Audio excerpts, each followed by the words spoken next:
Hey everyone. So I just wanted to share these things that have come up for me as a recent experience, as a result of a recent experience of volunteering at Godsway and following more of the divine truth principles, but also being around people who are living more lovingly in their lives because of their own desire to be more honest and more real with themselves. And because they've decided to do that, it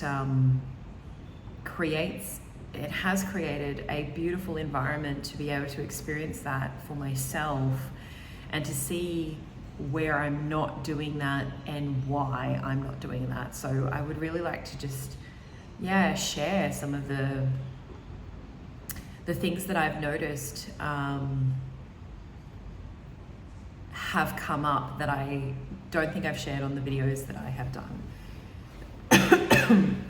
So some things that I've noticed, it's been really fascinating, and all these things are inside of me, all of these patterns and beliefs. And I love this because I have such a passion for how we as human beings work and live honestly and truthfully and in integrity. Well, just our soul, the real truth of our soul, and how that, knowing that, but then also what that creates in the world, and what our passions and our desires are, living that, as a result of that as well, and then also how that translates or interacts with other people. So it's like us with ourselves, us with God, our relationship with our Creator, our relationship then, when we know that, with other people, and then also as we know that, with the world as well around us. And so, and then what's possible as a result of that, the beautiful just the things that are really possible that we haven't known or been taught were possible. The potential of that, and I say potential not because we have to strive for it, but it's actually it feels like just actually knowing the truth. And when we know the truth and when we live the truth, live more truthfully and more honestly and more lovingly, the laws that God has created allows for these potentials and these possibilities, is where all these potentials and these possibilities actually lie. So really cool. So two things that I specifically want to share around that I've found really super fascinating. The first one, and I feel like this, a lot of people in the spiritual development community or the personal development world can potentially relate to this, but it was my, I want to say almost like my desire to avoid reality, the reality of things. And I still haven't figured this out. When I say I haven't figured this out, I haven't, I'm still learning and processing, progressing through this. But something that I've noticed that surfaced for me was how much I actually really just wanted to avoid a reality. I wanted to avoid reality, and what that looked like in my life was constantly traveling,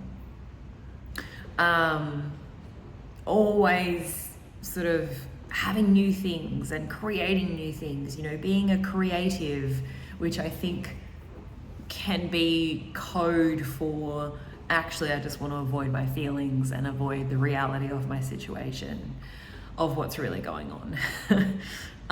That's what it was in my world anyway. And not staying in one place for a long period of time, constantly sort of changing things in my life, which, you know, in my work it was good because it's like it would be like program after you know, the next course, and then the next course would come out, and then the next program would come out. So it's like I'd created work around that wound, essentially. And, you know, my work being embodiment, it was almost like I was catering to the growth and change part of myself, the part of me that changes, but I was completely disregarding the part that doesn't change, and the part that is the reality of things, and the part that is right here, right now, the part just that's just real, you know, that's the reality of life. And so rather than being in the reality right here, right now, I would be out here or over there, or, you know, going for the next thing, or creating the next thing, or, you know, it's like up here, you know, raising my vibration, or like all of these things, which I'm not saying that that's one, I'm not saying that's completely wrong, but the way that I was doing it was actually, it was coming from that place of actually avoiding this part of myself. And the reasons, or part of the reasons why I was avoiding doing it, was because I didn't like hard work. It felt like hard work, and I didn't want to do the hard work. Actually, that was the truth of it, is that I didn't want to work hard.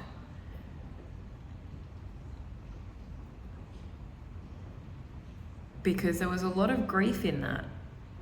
And this connected into a lot of different things, but stuff around entitlement as well.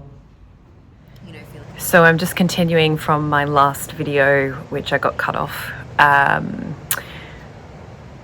But this hard work piece for me has very much been connected into the feelings underneath of entitlement. And I remember, you know, I've got 3 brothers, so I'm the only girl in a family of 3 brothers, and that I was brought up with, you know, feeling like I was special and entitled. I don't even think that was because of my gender and because I was the only girl. I actually think it was just because of the family that I was brought up in. There were feelings of that I'm entitled to what my parents, I'm entitled to my parents' things, and this still happens to this day. You know, it's these feelings of it's like mum and dad say to me, you know, you don't have to ask to come and visit, or you don't have to ask to stay at the house, or you don't have to ask to like access some of their things, right, in their life that anyone else I would normally ask. So it's this feeling of, no, free range, you know, like come and have, you're entitled to all of it. And it's quite disrespectful as well. So there's those feelings with the hard work piece. And yeah, just essentially, I haven't wanted to do the hard work, and that has really connected into and be in this reality, you know, the reality of life, the everyday, you know, like consistency of the seemingly mundane or repetitive or boring or like daily life things. These are all my feelings that I've had around it, that it's boring, that it's just boring, and I shouldn't have to work that hard, that I should be able to feel good. And this is another thing that's also been perpetuated or played on, I guess you could say, in my life, is the feeling of, especially as a woman, you know, because so to give you a little more context, in the past in my work, it has been very much around relationship dynamics and masculine and feminine, and the benefits, or not the benefits, but like the strengths of a woman and the strengths of a man, you know. And one of the strengths of women is, you know, this pleasure, or the feminine, should I say, is pleasure. But actually, I feel like that is a complete avoidance of reality, and that plays on this wound that I as a woman have had of not wanting to do the hard work, not wanting to take care of myself, not wanting to take responsibility for myself.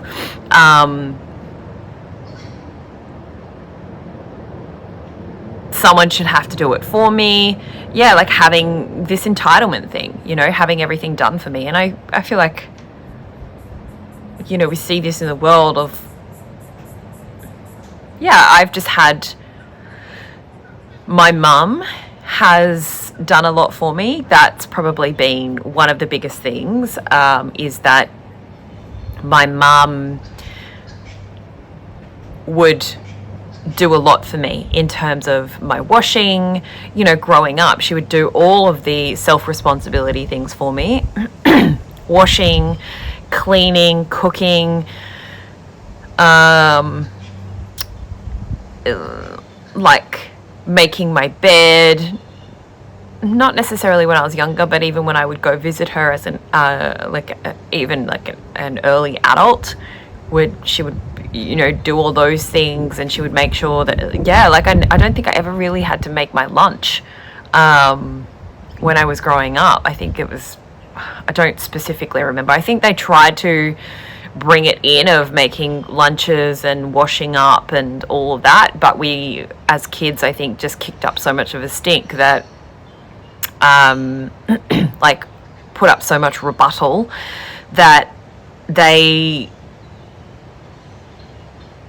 it kind of was like, it was just easier for them to do it themselves. Yeah, so that's been a part of this hard working piece, and how that's then flowed into my business and working for myself. Gosh, you can only imagine, right? Or you can kind of see how it has is, I just like feeling like I didn't have to work hard. The consistency thing has been an issue. And so, business for me has not really been a clear track hard work. You know, whenever it gets to like really, really hard work and stuff gets really hard, instead of sitting in it and feeling it and just allowing my feelings around it, and having a hissy fit, which is what I needed to do, and crying, and humbling myself, I have instead gone, nope, it doesn't need to be this hard, and jumped out. But as you can see, as a result, it's like it just hasn't progressed, hasn't spun the wheels of my business successfully in the way that I desire it to go. And I feel there's the polarity of that, where people work so hard and just work, and don't know how to relax, I guess you could say. Or I feel like there can be a similar wounding on the polarity of that. So that's been the undercurrent, or probably one of the dominant themes that has been running through my life since volunteering at Godsway, is this hard work piece, which I enjoy hard work, but there's also a part of me that doesn't enjoy hard work. Like, I don't want to do hard work. And it's like, if it's something that I am enjoying doing, then I can work hard. But if it's something that I don't want to do, that is like I just have no interest in whatsoever, that's when this pattern actually comes up, which, you know, like taking care of myself, I have had no interest in or desire to do. So as you can see, it's not a loving thing to do, and it's not benefited me at all. Yeah, there's a couple of other things that have sort of come up over this last week specifically. Since being in Sydney, one of the other things that's kind of come up, I have just been things around not feeling afraid to speak up, and I guess be loving in all situations, which has been something that I've struggled with. So I'm currently house sitting, or pet sitting, should I say, both. And when I first got here, the environment, you know, the family have a couple of kids, and I, you know, tried to interact and just, you know, get to know the kids when I first got here, just conversation. The mum was showing me around and introduced me to the kids as well as the husband, and yeah, the kids kind of just sat on their iPad and didn't, like, the mum had to interact for the children, and speak for the kids. And I think there was just these feelings of shock at how that's actually how it is in the world. And I know that it's like these feelings of, you know, that I've been talking about entitlement and disrespect. Great entitlement. And then like later on when I was speaking to the mom, so the boy wouldn't really interact at all. They were probably ages like 10 and 12, I would say. The boy just sort of wouldn't, I think maybe there was one sentence, but it was just stuck to the screen. And then the girl, she didn't really,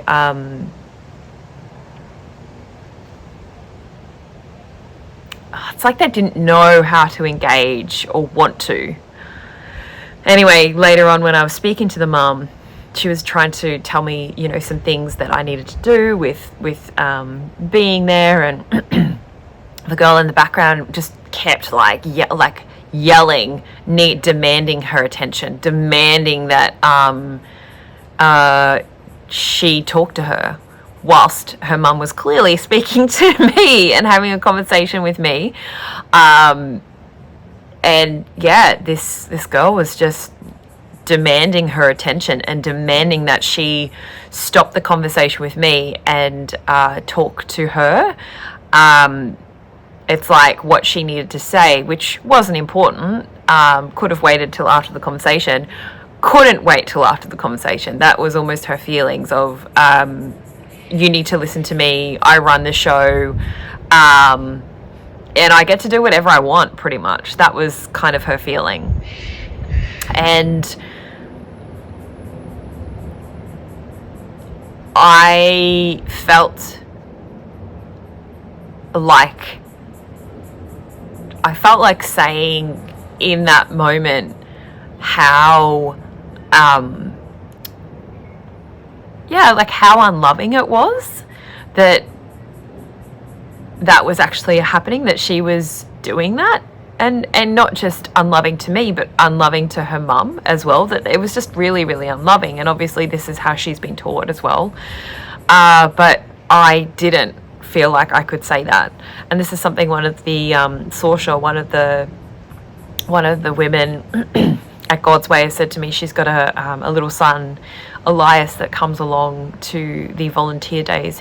I think he's 4, maybe 3 or 4. He's just started daycare, and anyway, he comes along to the volunteer days, and we've spoken about how, as someone who isn't his mum, I don't feel, or there's feelings that it's like we can't say anything to him, or educate him on what is loving because we're not his parent, which is not true.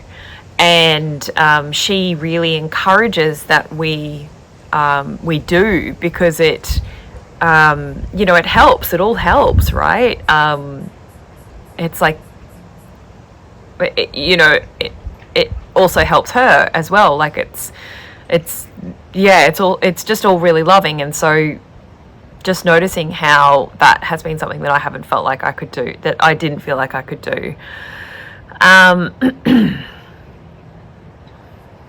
Yeah, and then also probably being back in Sydney, really noticing primarily, and this happens when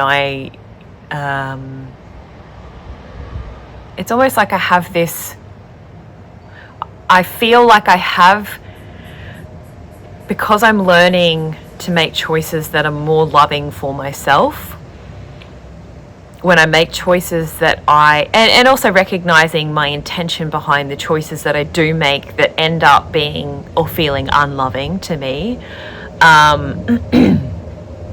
And also, yeah, I have feelings of, I know that I don't, that's what I'm working on, is making choices that are most loving, because I feel like the choices that I do make for myself, not all of them, but a lot of them that I think are loving aren't actually really loving. And then when I notice, like for example, when I made the choice to get the Airbnb recently for the 3 weeks and stay there by myself, it was actually out of a place of my intention wasn't overly loving. And as a result, I was able to be really influenced by spirits, dark spirits, who don't want what is loving for me. And it literally feels like when I'm in that position, I actually feel like I'm living in hell. My body, what I experience is like my body feels physically like it's been battered and bruised. And so I feel like when I sleep, there are, it's like this abusive relationship essentially that happens not unconsciously, but like that isn't as obvious as like a physically like abusive relationship in reality. It happens. It's like these spirits that I can't see, that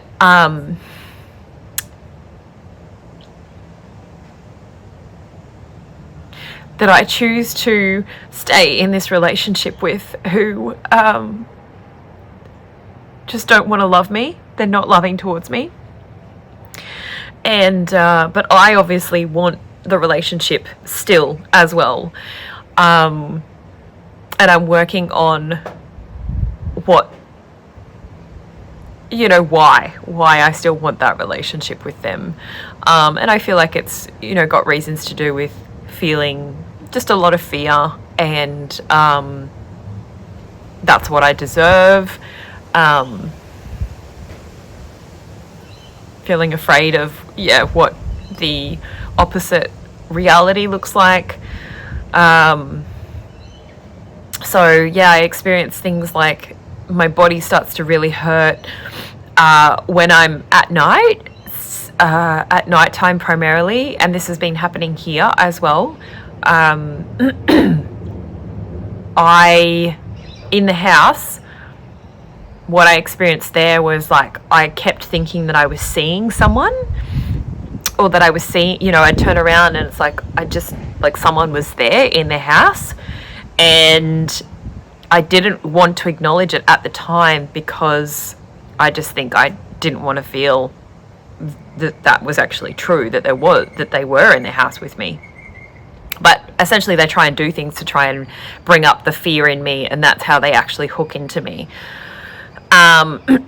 is by making me really afraid and feel really, really afraid. And here, that's also been happening as well, not as much as there.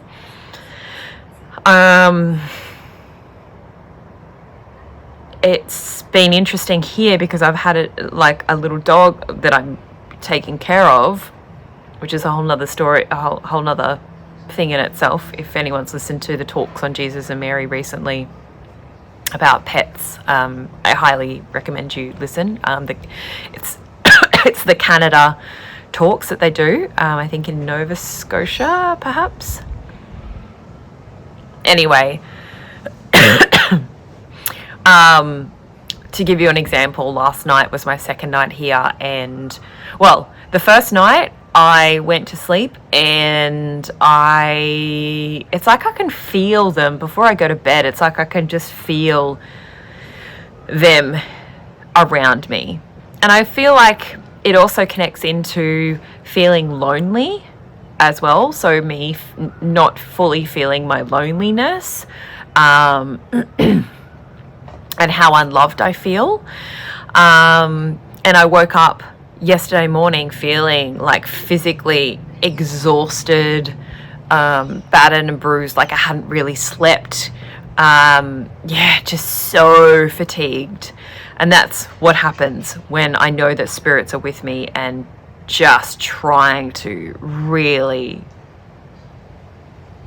control me and influence me. And last night,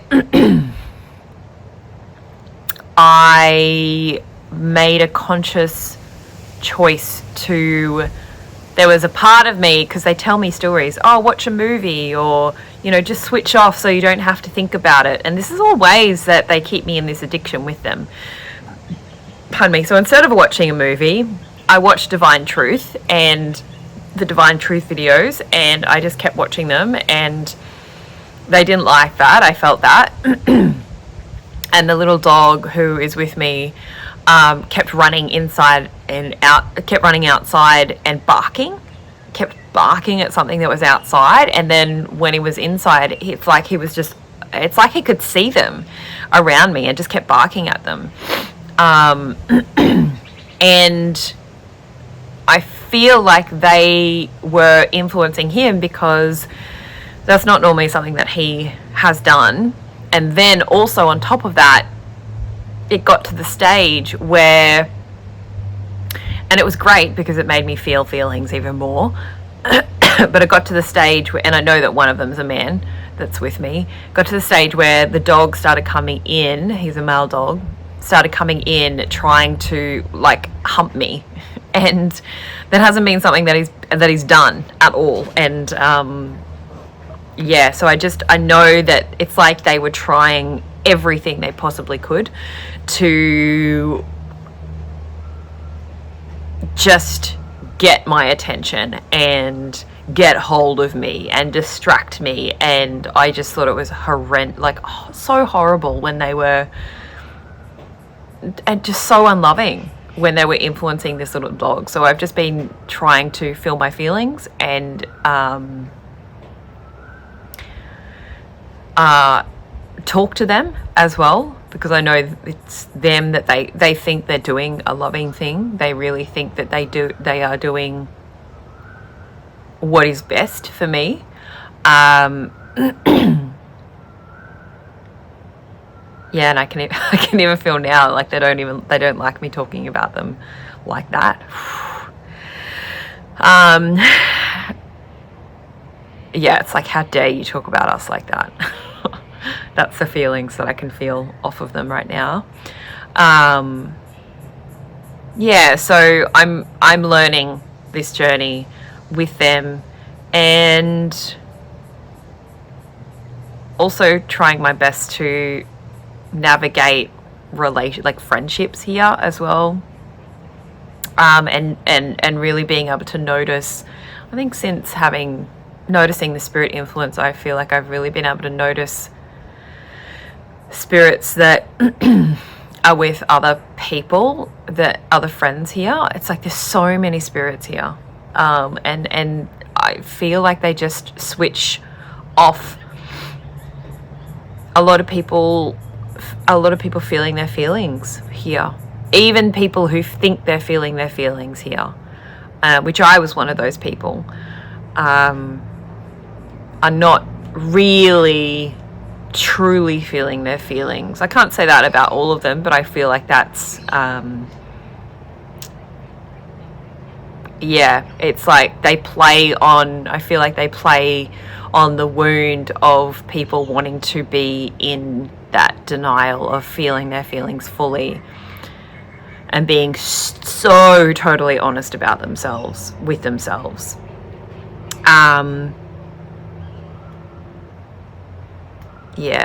So that's been week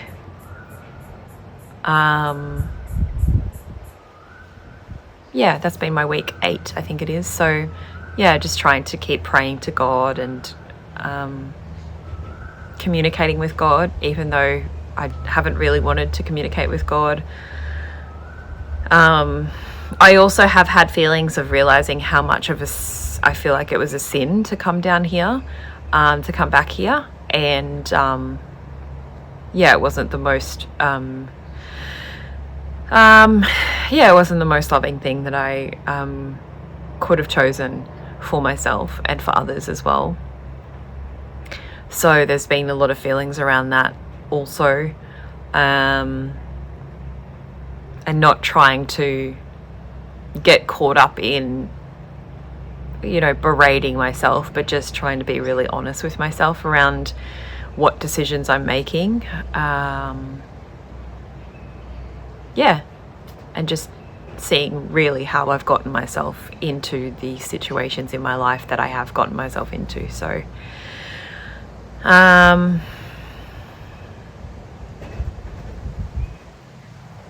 feels really good, these rearrangements that are being made. And the last thing that I will share around this is that it really does take time. It really does take time. Like, all the things that are relevant in the world that have been relevant in my world in the personal development industry, or like the spiritual development industry, is these, concepts of change and transformation and metamorphosis and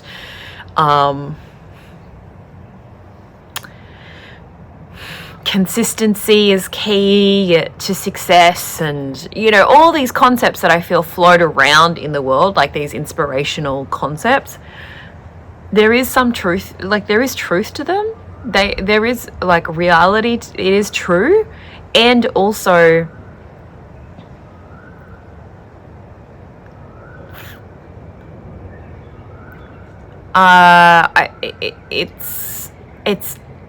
the feeling that what I've noticed in this way is that there's more humility that I feel needs to be engaged, which as a result brings about more acceptance, a lot more patience, and a lot more patience in it being a process and in the journey itself, rather than it being a quick fix, competition, comparison, needing accolades, needing to shine.